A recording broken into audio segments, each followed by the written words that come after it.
Hello दोस्तों, कैसे हैं आप? दोस्तों, आज हमारी सीडीपी की क्लास नंबर 7 है। आज हम इसमें स्टर्नबर्ग का त्रितंत्र का सिद्धांत या जिसे स्टर्नबर्ग का त्रिआयामी सिद्धांत भी कहते हैं, Sternberg triad theory of intelligence को समझेंगे। तो चलिए स्टार्ट करते हैं। स्टर्नबर्ग ने अपनी इस थ्योरी का प्रतिपादन 1985 में किया था। इनका पूरा नाम रॉबर्ट जे स्टर्नबर्ग है।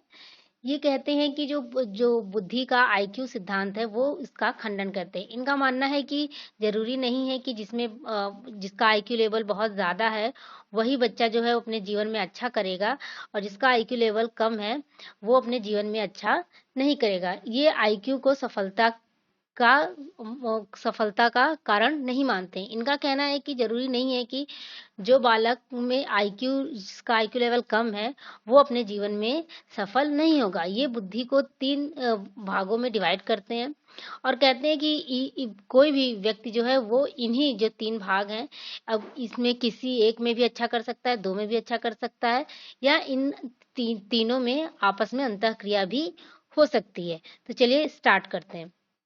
स्टर्नबर्ग त्रिबुद्धि सिद्धांत या बुद्धि का त्रितंत्र सिद्धांत बुद्धि का आधुनिक सिद्धांत माना जाता है। यह सिद्धांत मानव बुद्धि को एक ही क्षमता के बजाय अलग अलग घटकों में तोड़कर समझने का प्रयास करता है। ये कहते हैं कि एक एक नहीं है, बुद्धि जो है वो अलग अलग घटक है। हम इसे एक आईक्यू लेवल से माप नहीं सकते। इन्होंने तीन घटक बताए हैं। पहला है व्यवहारिक या संदर्भात्मक बुद्धि सिद्धांत, रचनात्मक बुद्धि या अनुभवात्मक बुद्धि, विश्लेषणात्मक बुद्धि या घटकीय बुद्धि। हम इन तीनों को अलग अलग समझेंगे। तो चलिए स्टार्ट करते हैं। पहला है व्यवहारिक या संदर्भात्मक बुद्धि, कॉन्टेक्चुअल या प्रैक्टिकल। स्टर्नबर्ग के सिद्धांत के अनुसार व्यवहारिक बुद्धि वह बुद्धि होती है जिसका प्रयोग करके आप अपने आसपास की चीजों से अपना काम कर लेते हैं।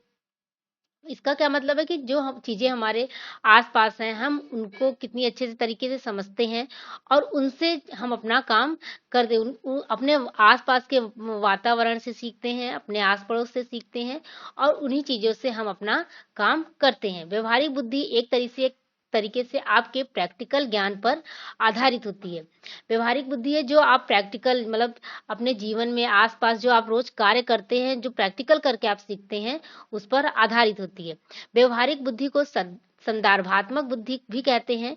जैसा कि नाम से ही पता चलता है, यह आपके व्यवहार में साफ तौर पर देखी जा सकती है। व्यवहारिक बुद्धि का ही प्रयोग करके आप अपने आसपास की चीजों से सामंजस्य स्थापित करते हैं।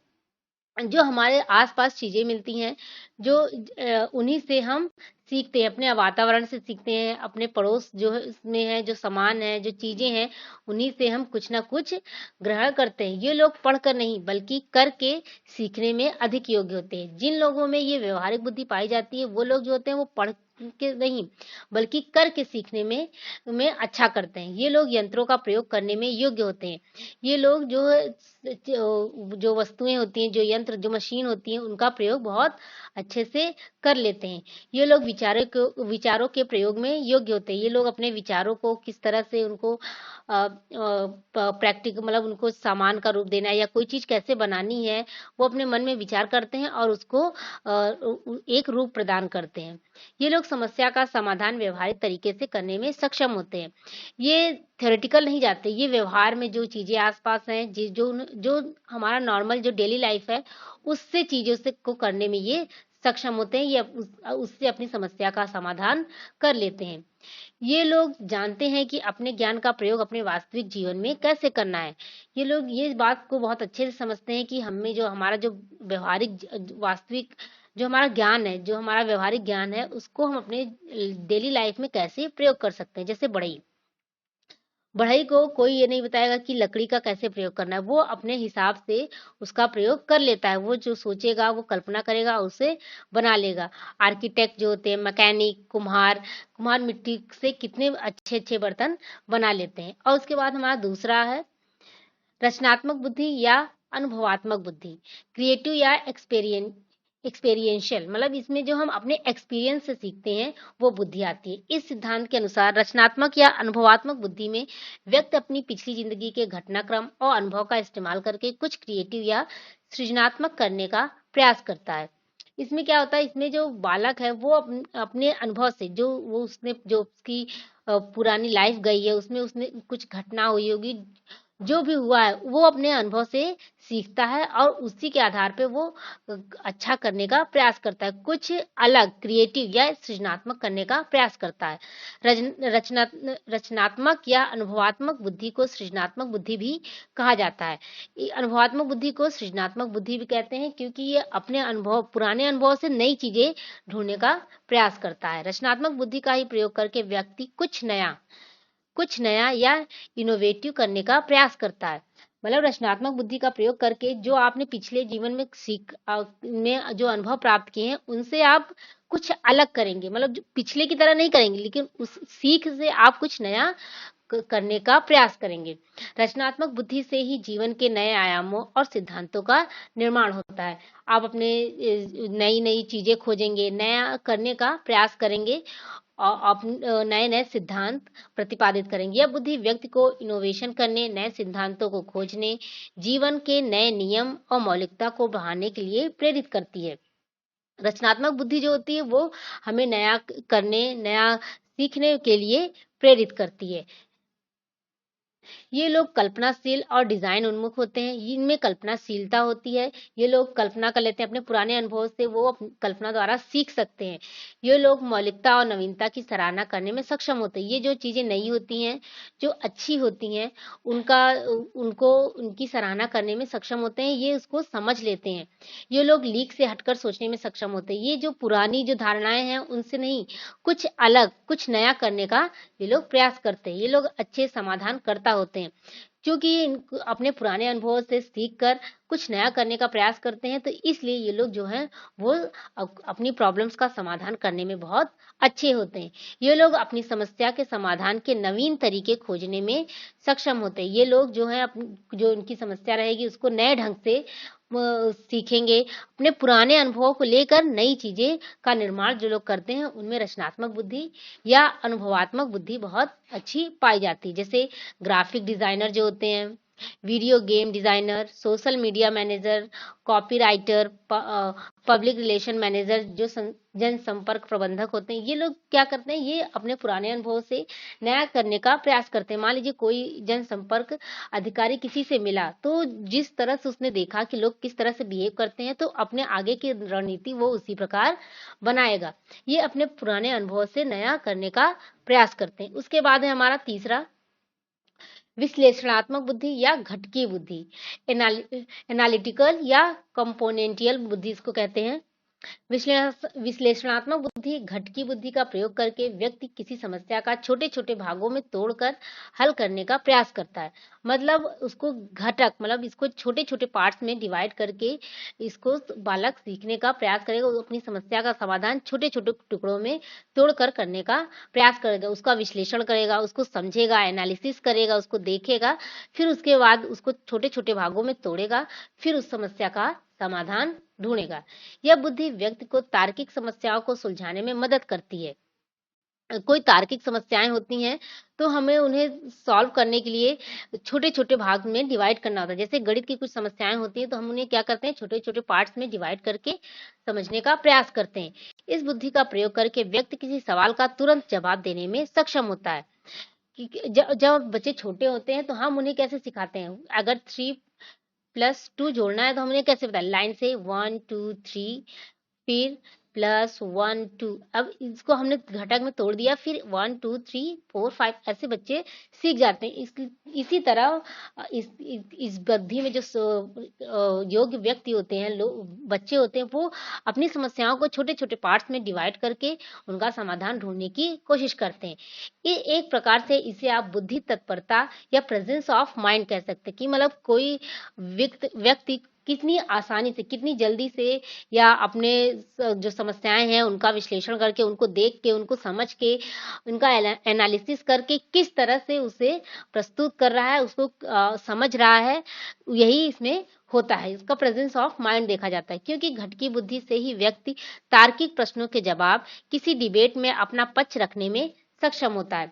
किसी डिबेट में अपना पक्ष रखना है या तार्किक प्रश्नों का जवाब देना है तो हमें में घटकी बुद्धि या विश्लेषणात्मक बुद्धि होनी चाहिए, क्योंकि जो अगला बोल रहा है, डिबेट में क्या होता है, जो अगला बोलता है हमको उसका प्रत्युत्तर देना रहता है, उसका जवाब देना रहता है। तो जब हम उसके विचारों को समझेंगे, उसके आधार पर उसका एनालिसिस करेंगे, तब हम उसका उत्तर दे सकेंगे।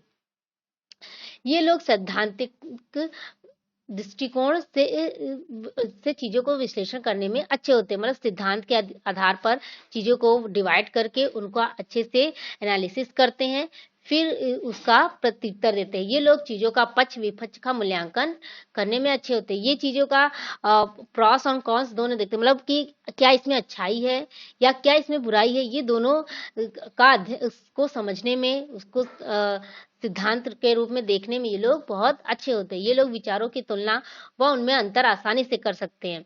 विचारों की तुलना करेंगे, अगर दो थॉट्स हैं तो उनमें तुलना करेंगे कि कौन सा अच्छा है या पहले में और दूसरे में क्या अंतर है। ये लोग ये समझने में बहुत अच्छे होते हैं। ये लोग अच्छे आलोचक होते हैं।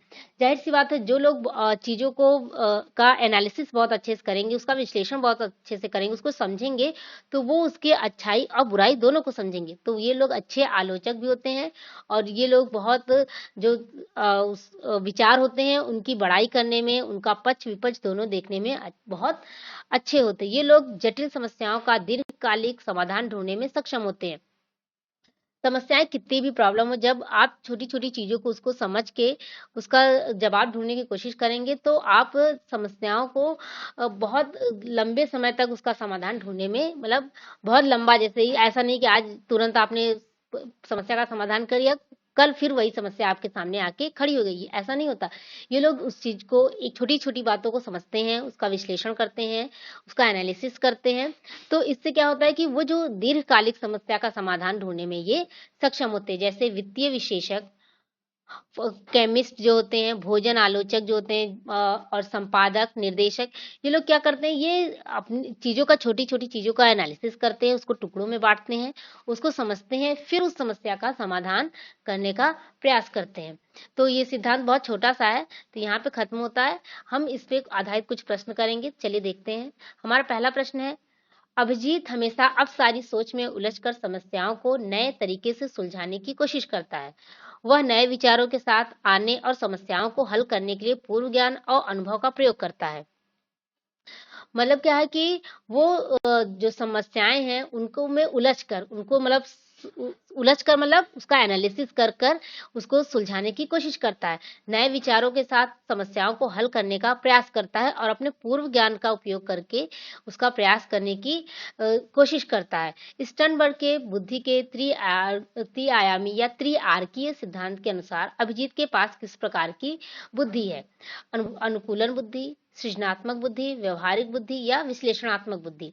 वो उन समस्याओं से उलझकर समस्याओं का समाधान ढूंढ रहा है, मतलब उसका विश्लेषण कर रहा है, फिर उसको अपनी समस्या को नए ढंग से उसको उसका समाधान ढूंढ रहा है। तो उसमें क्या हो गया, विश्लेषण करना, मतलब उसमें उलझकर, अपनी समस्याओं में उलझकर उसका समाधान कर रहा है, यानी उसका एनालिसिस करेगा, उसको तोड़ के, टुकड़ों में तोड़ के उसको समझने की कोशिश करेगा। तो उसमें विश्लेषणात्मक बुद्धि अधिक पाई जाएगी। उसके बाद है हमारा,